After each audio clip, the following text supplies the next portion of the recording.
Hello, good morning students. आज अपन पढ़ेंगे आवर्धन के बारे में।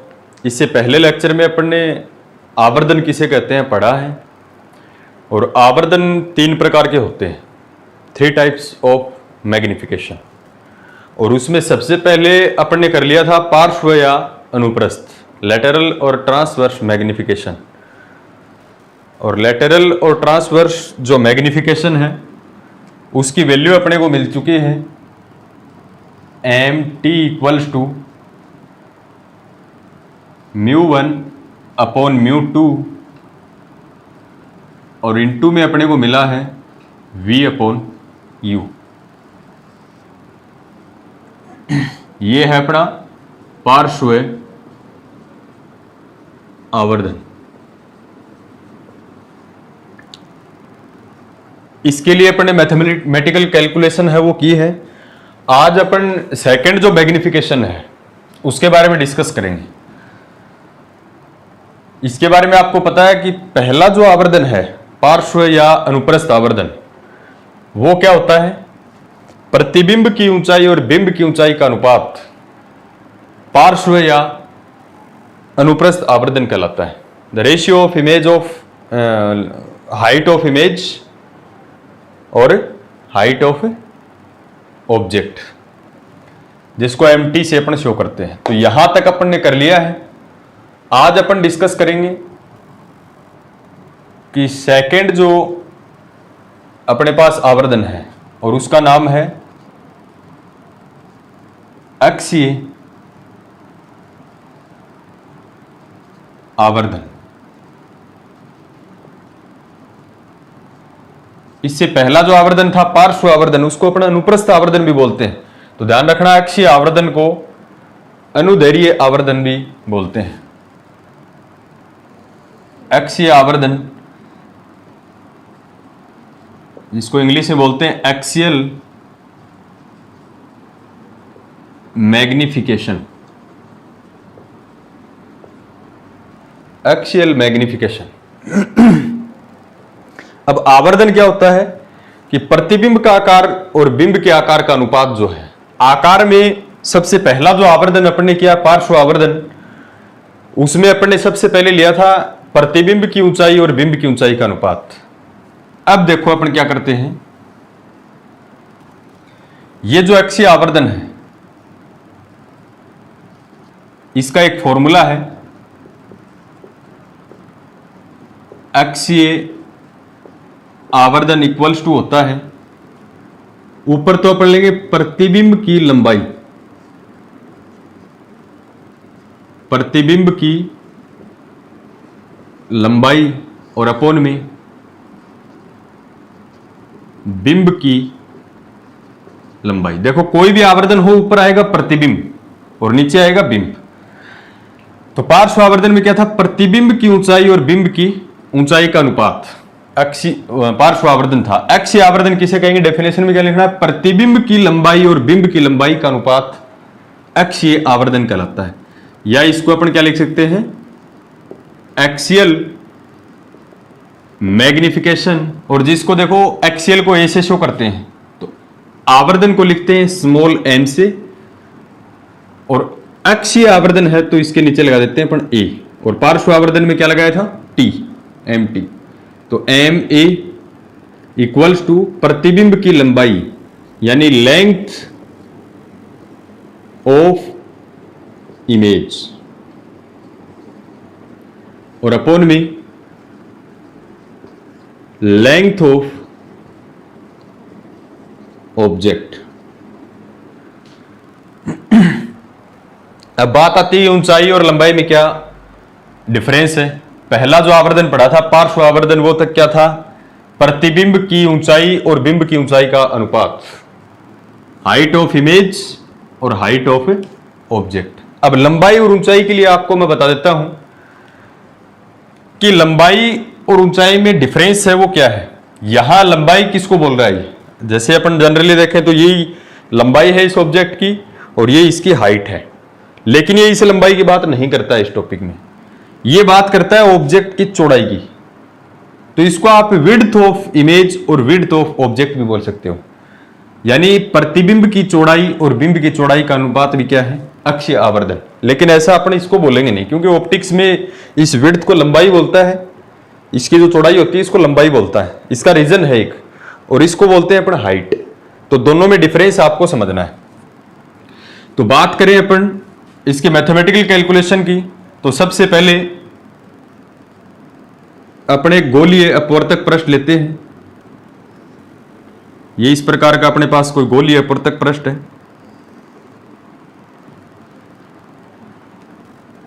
यहां अपने पास कोई वस्तु है, बिंब है, और जिसकी कुछ चौड़ाई है।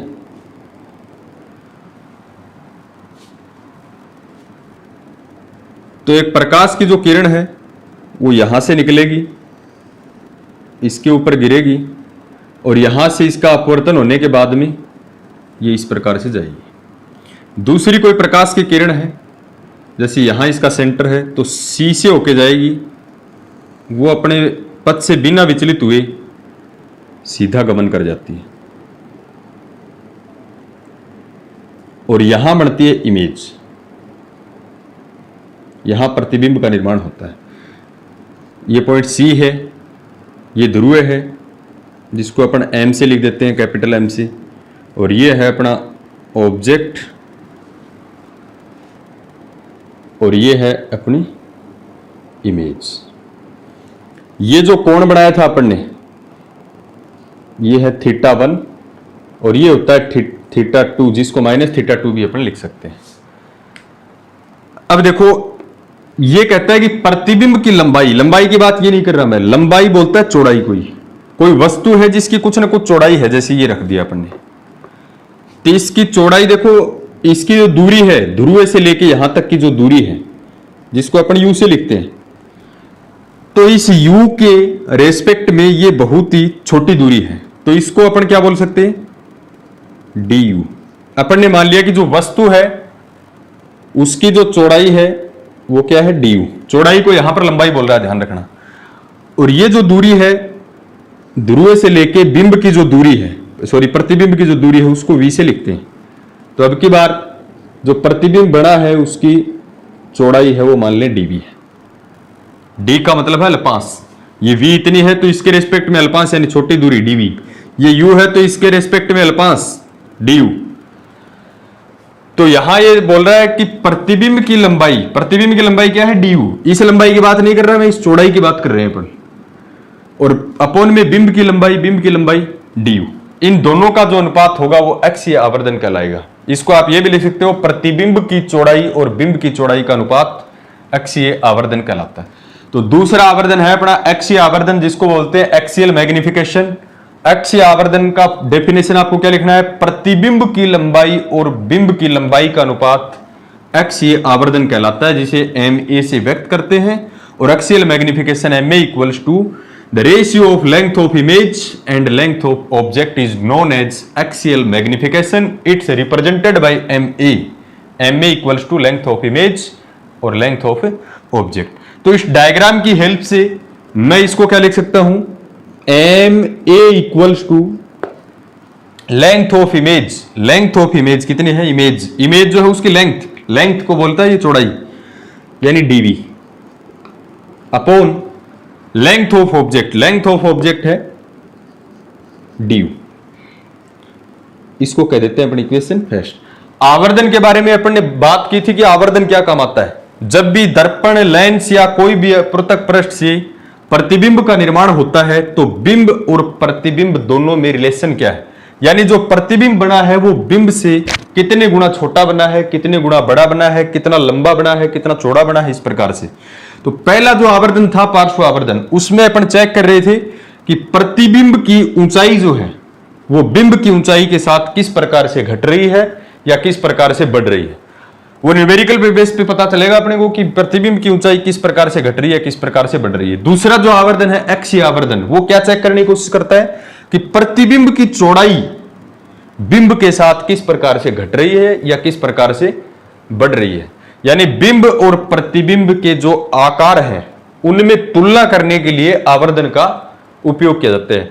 जैसे ऊंचाई के बारे में करें, जैसे कि कोई वस्तु है अपने पास और उस वस्तु की ऊंचाई और उसके प्रतिबिंब की ऊंचाई में क्या संबंध है, तो इसके लिए कौन सा आवर्धन काम में लेंगे? पार्श्व आवर्धन। चौड़ाई की बात आती है कि वस्तु की चौड़ाई इतनी थी, दर्पण या लेंस ने इसका प्रतिबिंब बना दिया, तो प्रतिबिंब की चौड़ाई किस प्रकार से घटी या किस प्रकार से बढ़ी, उसका आवर्धन करने के लिए अपन कौन से आवर्धन का यूज लेते हैं? एक्सीय आवर्धन। अब इसकी मैथमेटिकल कैलकुलेशन अपन करते हैं। तो एम ए इक्वल्स टू आ गया अपने पास प्रतिबिंब की लंबाई और बिंब की लंबाई का अनुपात।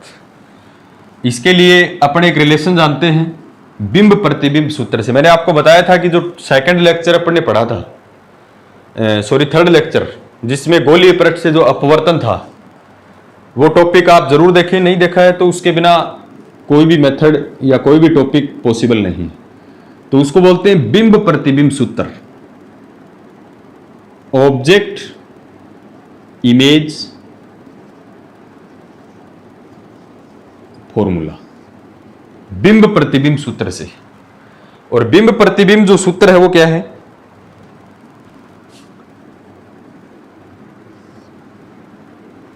वो है μ2 upon v minus μ1 upon u equals to 1 upon r और μ2 माइनस μ1।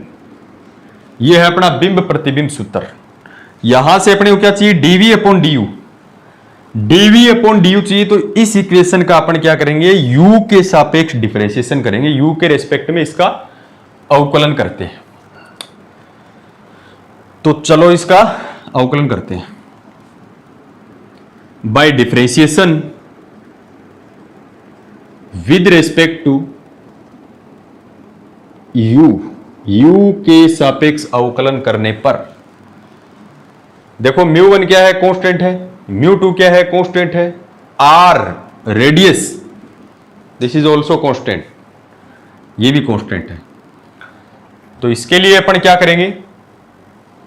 u के रेस्पेक्ट में डिफरेंशिएशन करते हैं। देखो μ1 कांस्टेंट है, μ1 एज इट इज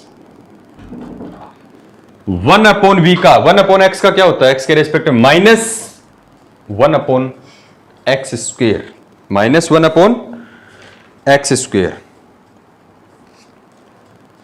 अब देखो इसका क्या होगा? माइनस 1 अपॉन v का 1 अपॉन v स्क्वेयर और v का u के रेस्पेक्ट में dv अपॉन du। देखो ये जैसे 1 अपॉन एक्स है, इसका y के रेस्पेक्ट में डिफरेंशिएशन करना है, तो कैसे करोगे? माइनस 1 अपॉन एक्स स्क्वेयर और x का y के रेस्पेक्ट में dx अपॉन dy। तो वैसे क्या क्या? 1 अपॉन v का माइनस 1 अपॉन v स्क्वेयर, μ1 है, ये सॉरी μ2 है, μ2 ऐसा कैसा? 1 अपॉन v का माइनस 1 अपॉन v स्क्वेयर और v का u के रेस्पेक्ट में dv अपॉन du। डिफरेंशिएशन किया अपन ने इसका, फिर minus μ1 as it is 1 upon u का माइनस 1 अपॉन u स्क्वेयर, तो minus minus plus 1 upon u square और u का करेंगे u के रेस्पेक्ट में, तो du अपॉन du1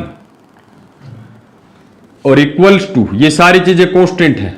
r क्या है? त्रिज्या है, देखो गोले की, यहां से लेके यहां तक फिक्स होगी 5 सेंटीमीटर, 10 सेंटीमीटर, 20 सेंटीमीटर। μ1 और μ2 ऐसे ही अपने पास कांस्टेंट नियतांक है और कांस्टेंट का अवकलन कितना होता है? 0। तो इसका डिफरेंशिएशन 0। अपने को क्या निकालना? dv अपॉन du, ताकि वैल्यू यहां पुट कर दें और अपने पास क्या आ जाए? एक्सीय आवर्धन। तो dv अपॉन du की वैल्यू निकालो, ये बराबर से इस साइड में जाएगा माइनस का, तो माइनस से माइनस दोनों side cancel. dv upon du की वैल्यू क्या आएगी? यहां से क्या निकालना अपने को? dv upon du। तो dv अपॉन du, ये इस साइड में क्या जाएगा? μ1 upon u square, μ1 upon u square, क्योंकि माइनस का जाएगा वो इस माइनस से कैंसिल। यहां क्या है? μ2 तो गुणा में है, ये तो भाग में चला जाएगा, और v स्क्वेयर भाग में है, गुणा में चला जाएगा, यानी ये है μ2 अपॉन v स्क्वेयर, इस साइड में जाएगा तो v square upon μ2, v square upon mu two. Mu वाली टर्म को एक साथ अपन लिख सकते हैं, तो इसको लिखते हैं dv upon du equals to mu one upon mu two, mu one upon mu two और इनटू में v square upon u square,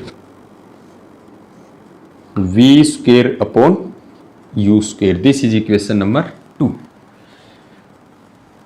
बिंब प्रतिबिंब जो सूत्र है उसका u के सापेक्ष अपने हिसाब से आप डिफरेंशिएशन करो और वहां से वैल्यू निकाल लो dv अपॉन du की, कैसे भी जिस प्रकार से आप अवकलन करते हो।